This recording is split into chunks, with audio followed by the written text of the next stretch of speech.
Hello everyone, this is political science net achievers YouTube channel. Welcome back.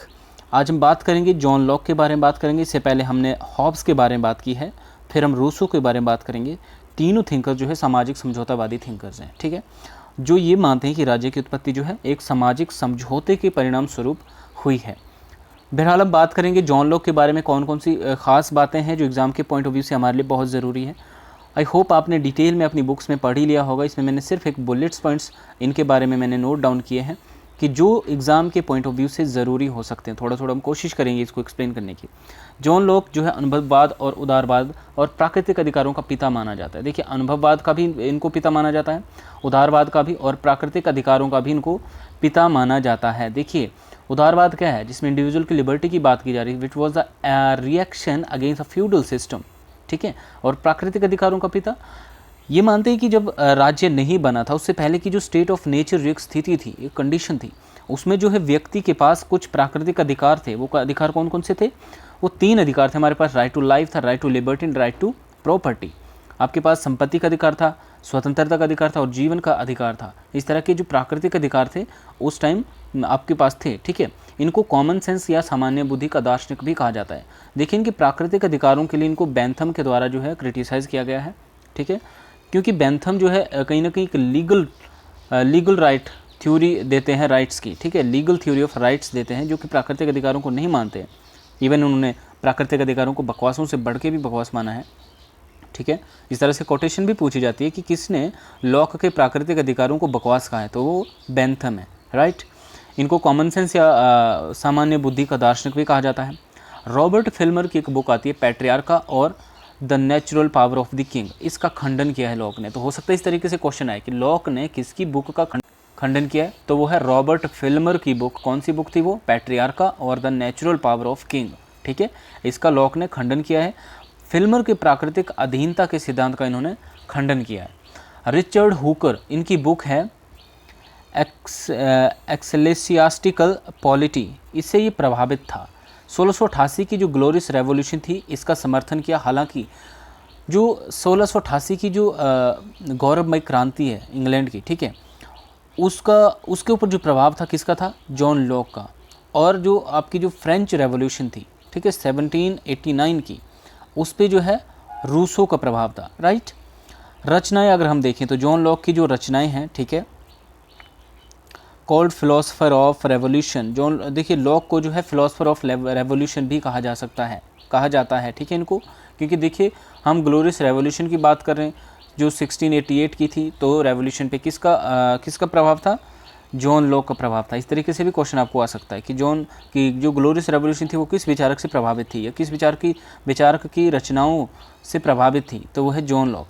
अब इनकी रचनाओं की अगर हम बात करें तो इनकी जो इंपॉर्टेंट बुक्स हैं वो है two treatise of government, first letter on tolerance 1689, second letter on tolerance 1690, third letter on tolerance 1692, the fundamental of constitution of Carolina, ये 1693 की बुक है।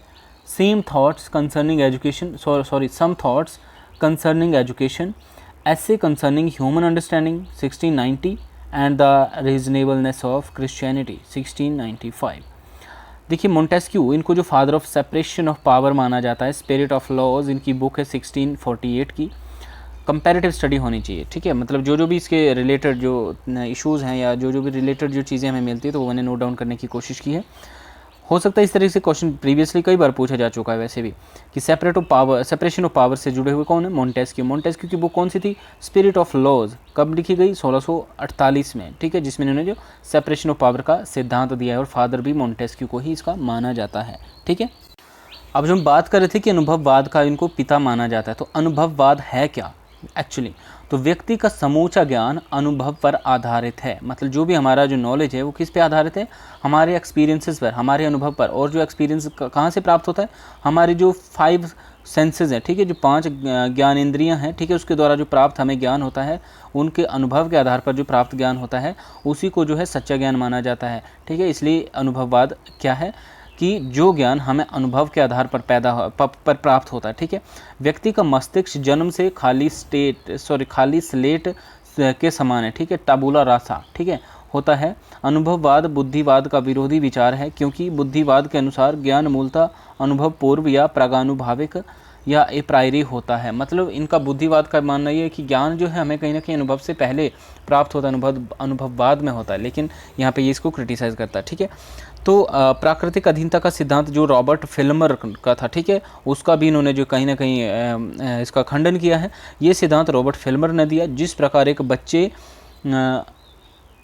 पर माता पिता का नियंत्रण होता है, उसी प्रकार प्रजा पर राजा का स्वाभाविक रूप से नियंत्रण होता है। तो ये एक प्राकृतिक अधीनता है। ठीक है, कि भाई प्राकृतिक तौर पर जैसे बच्चे माँ बाप के अधीन रहते हैं, वैसे ही जनता भी कहीं ना कहीं राजा के अधीन होती है। ठीक है, तो लॉक जो है इस विचार का खंडन करता है। ठीक है, प्राकृतिक अधिकारों की बात करें, Lok is the father of natural right. ठीक है, प्राकृतिक अधिकारों का पिता माना जाता है। इसमें जीवन, स्वतंत्रता व संपत्ति का अधिकार शामिल है। संपत्ति के अधिकार पर ज़्यादा बल दिया है इन्होंने। ठीक है, तीनों अधिकारों में सबसे ज़्यादा बल किस पे दिया है? संपत्ति के अधिकार पर इन्होंने बल दिया है। लॉक के बाद प्राकृतिक अधिकारों का समर्थन किसने किया है? टॉम पेन ने किया है। उनकी बुक है राइट ऑफ मैन। तो ये भी आपने याद रखना है कि टॉम पेन की बुक है राइट ऑफ मैन, जिसमें इन्होंने प्राकृतिक अधिकारों का समर्थन किया। किसके बाद? लॉक के बाद। अब लॉक से जो प्रभावित थे कौन थे? एक तो अमेरिकी संविधान निर्माता जेफरसन मैडिसन ये भी प्रभावित थे। ठीक है, अमेरिका संविधान के निर्माता हैं ये। और जेफरसन कहते हैं कि व्यक्ति को जीवन, स्वतंत्रता एवं सुख लेने का अधिकार है। किसने कहा? ये जेफरसन। प्राकृतिक अधिकारों की आलोचना की अगर बात करें तो देखिए एडमंड बर्क है, रूसो है, बेंथम, इन्होंने जो है प्राकृतिक अधिकारों की आलोचना की है। ठीक है, और बेंथम ने तो प्राकृतिक अधिकारों को बकवास कहा है। आगे है प्राकृतिक अधिकारों को बकवास से बढ़कर बकवास किसने कहा? तो जैसे हमने ऑलरेडी बात की कि बेंथम ने प्राकृतिक अधिकारों को क्या है? बकवास कहा है।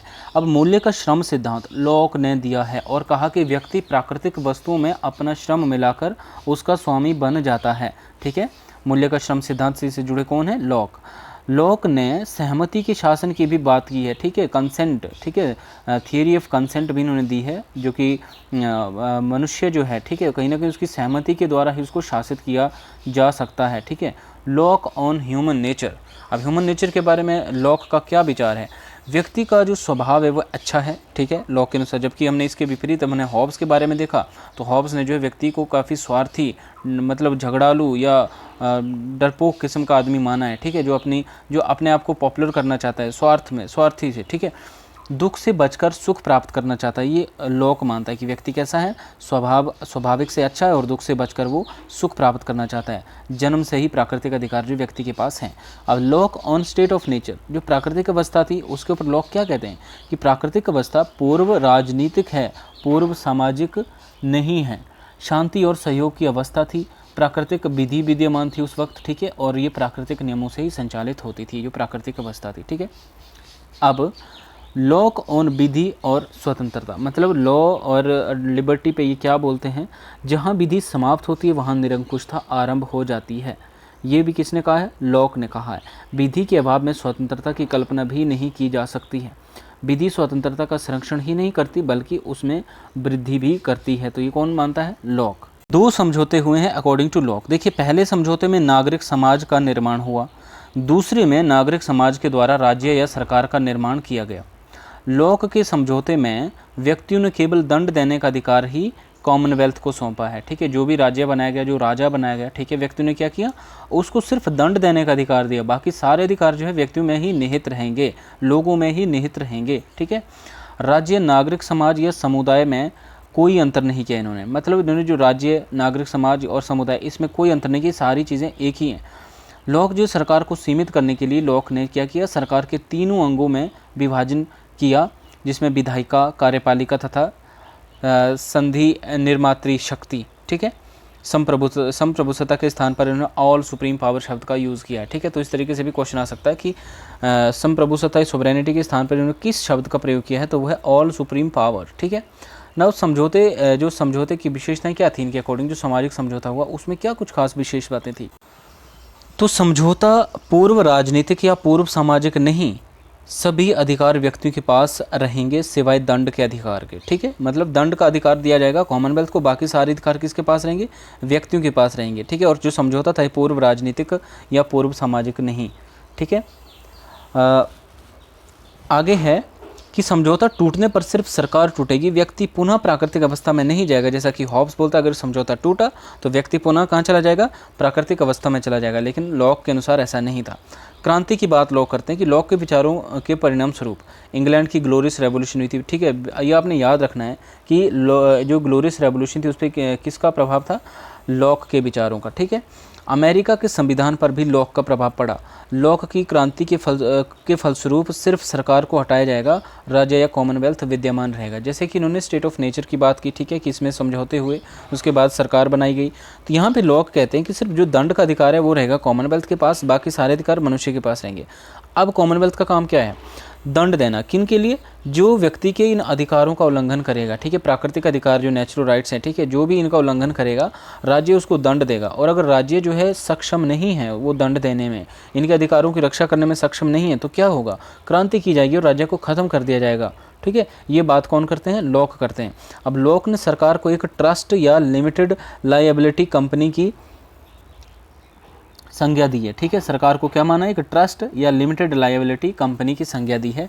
क्रांति के स्थान पर इन्होंने अपील टू हेवन, स्वर्ग से प्रार्थना शब्द का प्रयोग किया है। ठीक है, देखिए ये हमने क्या देखा कि लॉक ने जो है क्या शब्द यूज़ किया, इसमें उन्होंने अपील टू हेवन, स्वर्ग से प्रार्थना शब्द का प्रयोग किया है। ठीक है, और लॉक के अनुसार सरकार के कार्य क्या हैं, राज्य के नकारात्मक कार्यों का उल्लेख किया इन्होंने। ठीक है, मतलब राज्य कैसे काम करेगा, नेगेटिव काम करेगा। नेगेटिव इन द सेंस ना कि व्यक्ति की लिबर्टी में जो बाधाएं आ रही है सिर्फ उन्हीं को दूर करेगा, बाकी व्यक्ति की लिबर्टी में किसी भी तरीके की स्टेट की कोई इंटरवेंशन नहीं होगी। तो कहीं ना कहीं लॉक जो है एक नेगेटिव लिबर्टी की बात करते हैं, नकारात्मक उदारवाद की बात कर रहे हैं। ठीक है, तो साथ ही साथ उन्होंने यहाँ पे राज्य के कार्यों में भी नकारात्मक जो विशेषता है वो रखी हुई है। ठीक है, कि विधि व्यवस्था बनाए रखना। ठीक है, इनका राज्य का काम क्या होगा, विधि व्यवस्था बनाए रखना, लॉ एंड ऑर्डर बनाए रखना और बाहरी शत्रुओं के आक्रमण से रक्षा करना, सिर्फ इतना सा काम होगा राज्य का या सरकार का। ठीक है, आगे लॉक ने राज्य की प्रकृति कैसी बताई है, देखिए नकारात्मक तो बताई है, साथ ही साथ पुलिस व रात्रि प्रहरी राज्य, वही बात है कि सिर्फ बाहरी आक्रमण, बाहरी शत्रुओं से सुरक्षा करना। ठीक है, रात्रि प्रहरी पुलिस का काम का मतलब क्या होता है कि जिस तरह से एक चौकीदार जो रात के टाइम में जो है एक घर की रखवाली करता है, बिल्कुल पुलिस जो राज्य है वो भी एक रात्रि प्रहरी पुलिस की तरह जो है व्यक्तियों के अधिकारों की रक्षा करे। ठीक है, लेजिज फेयर स्टेट की बात करते हैं, अहस्तक्षेपवादी राज्य की बात करते हैं। अहस्तक्षेपवादी राज्य मतलब कि आर्थिक क्षेत्र में राज्य का कोई भी हस्तक्षेप नहीं होना चाहिए। इसका अर्थ है कि समझौते की वो स्वतंत्रता को बनाए रखना।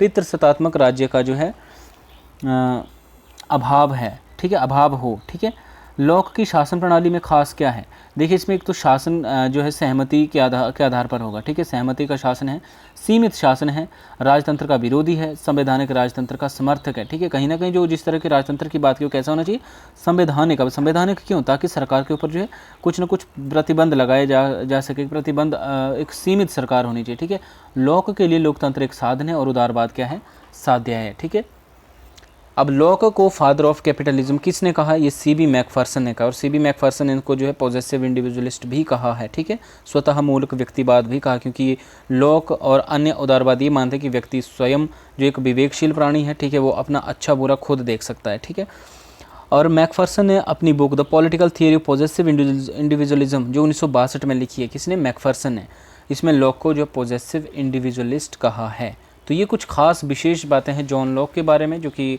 हमने डिटेल में कोशिश की है कि इनको थोड़ा सा हम डिस्कस करें। फिलहाल अगर आप इतना भी इसको तैयार कर लेते हो, इतना सा भी इसको समझ के आप चलते, कुछ जो खास इसमें मेन बातें जॉन लॉक के बारे में, ठीक है, इनकी रचनाएं, खासकर इनके जो थॉट हैं, ठीक है, और इनके ऊपर किसने क्या कमेंट किया, अगर ये सब लेके चलेंगे तो आपके अच्छे इसमें मार्क्स बन सकते हैं। ठीक है, बाकी नेक्स्ट वीडियो हम बात करेंगे थॉमस हॉब्स के बारे में बात करेंगे, फिर sorry not Thomas Hobbes, Rousseau के बारे में बात करेंगे। हॉब्स के बारे में ऑलरेडी बात कर ली है, रूसो के बारे में बात करेंगे। और अगर आपको वीडियो पसंद आता है, लेक्चर अच्छा लगा है, तो एक बार वीडियो को लाइक, कमेंट और शेयर ज़रूर कर दीजिए।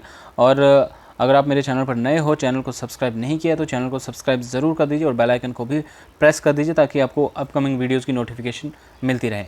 मिलते हैं नेक्स्ट वीडियो में, तब तक जय हिंद।